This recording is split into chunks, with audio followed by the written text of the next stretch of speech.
Tama na po, Mami. Daddy, di ba po ba kayo nagsasawa sa ganitong buhay? Buti naman, Shirley, hindi ka nahirapang hanapin tong bahay ko. Matagal ding panahon nung huli tayong magkita. Oo nga eh. Wala ko, pero ganito. Mag-uusap tayo.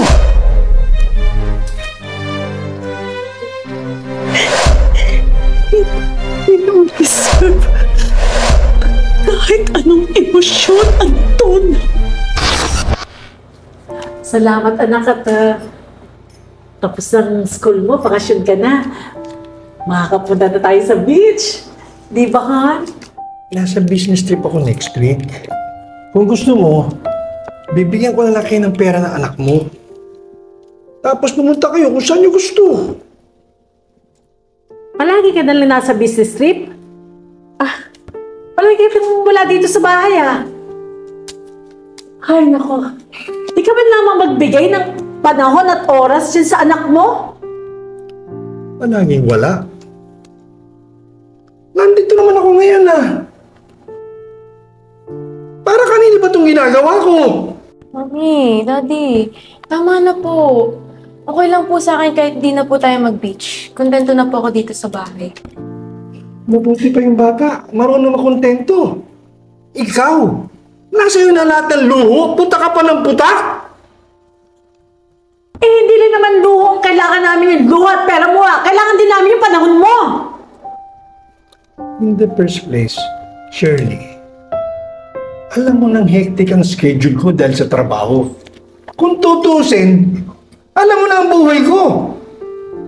Bago ka sumama.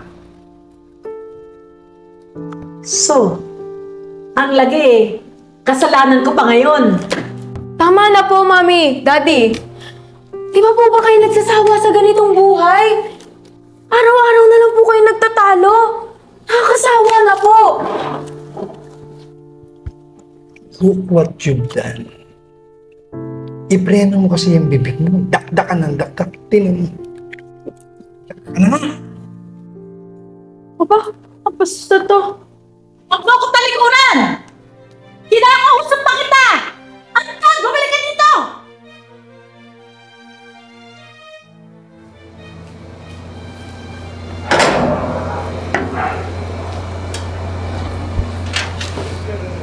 Daddy, alis ka na naman po ba ng walang paalam? Antayin niyo muna po makarating si Mami. Umalis lang po siya saglit. Okay, anak.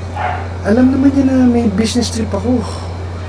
Tsaka, hindi na ako paalam. Mumukha na naman yun sa akin na hindi ako mabuting ama at saka asawa.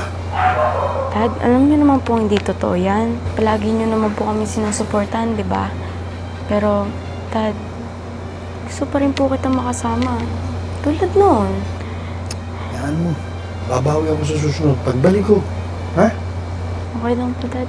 Alam ko naman pong busy ka po. Salamat sa pag-intindi mo, anak. Tutuloy na ako. Sige po. Sige. Ingat po. Sige, bye.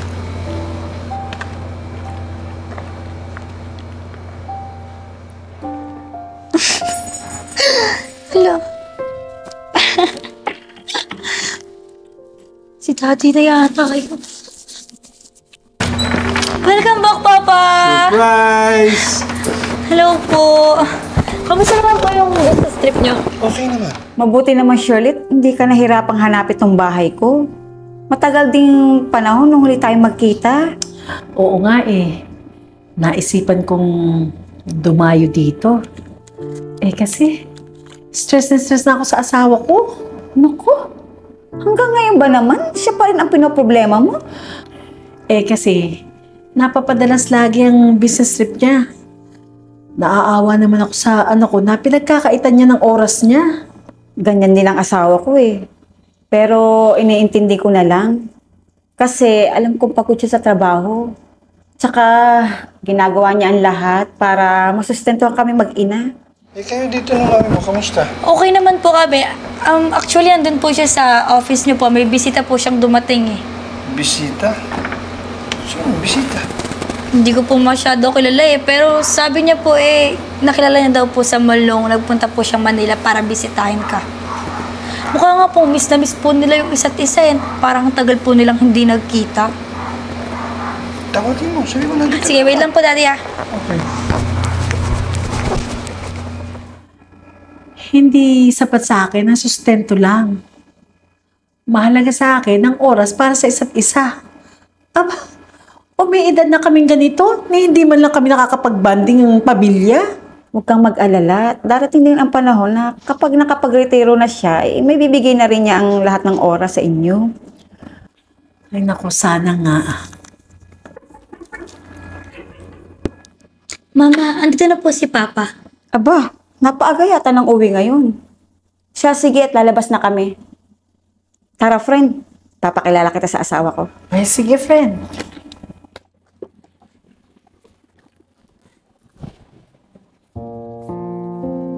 Lo! Mabuti, mahal. Safe ka nakauwi. Oo nga.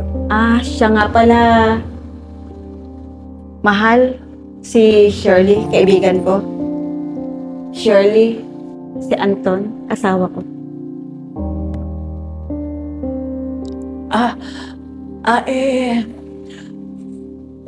Una na ako, friend, ha, kasi ayoko namang makaabala sa banding yung mag-anak.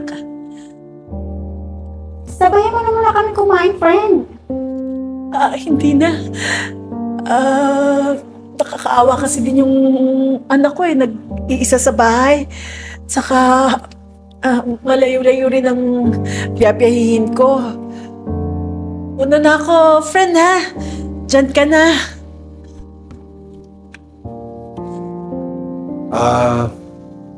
Dito ka muna. May nalimutan yata ako sa kotse. Ha? Ako na kukuha, mahal. Dito ka na lang. Kang alis dyan.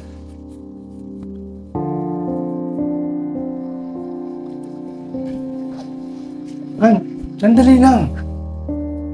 Nagpapaliwanag ako. Huwag mo akong hawakan. Hindi ko naman ginustong ilihim to sa'yo eh. Ayoko lang masaktan kayo ni Aki.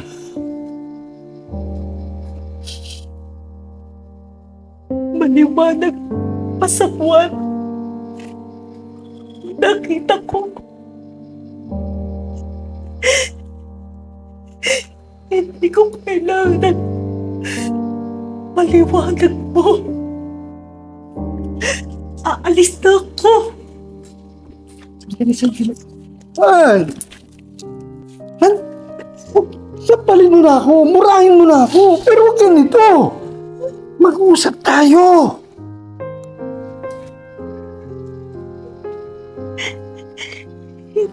Hindi mo deserve kahit anong emosyon, Anton.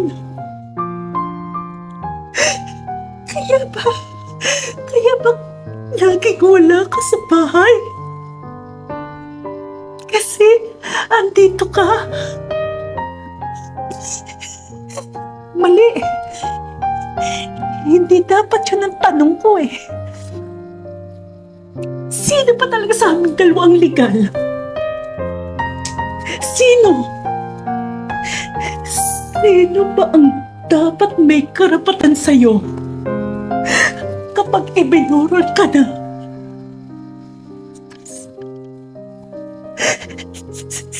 Sino sa aming dalawa, Anton? Sino? Han, please.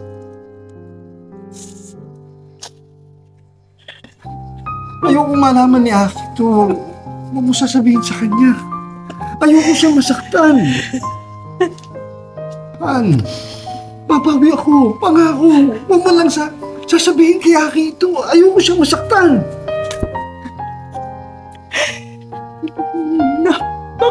Baka sarili mong hayop ka. Wala ka nang pagbalik ang pamilya. Mabuti pa.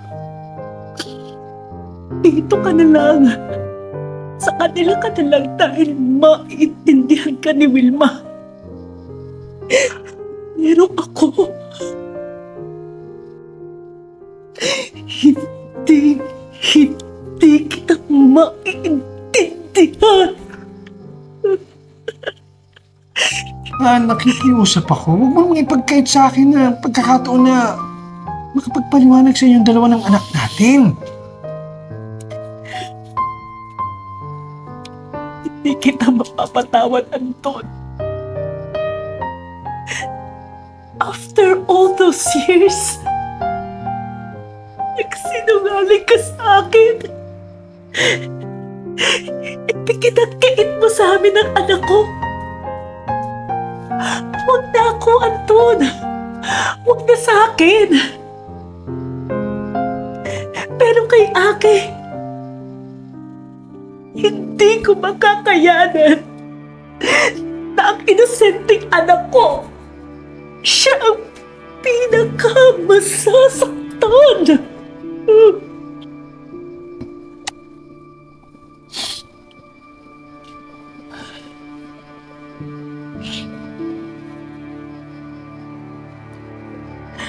Aalis na ako. Huwag kang susunod. At huwag ka nang magpapakita sa amin. Kaya na namin nang wala ka. Sandali!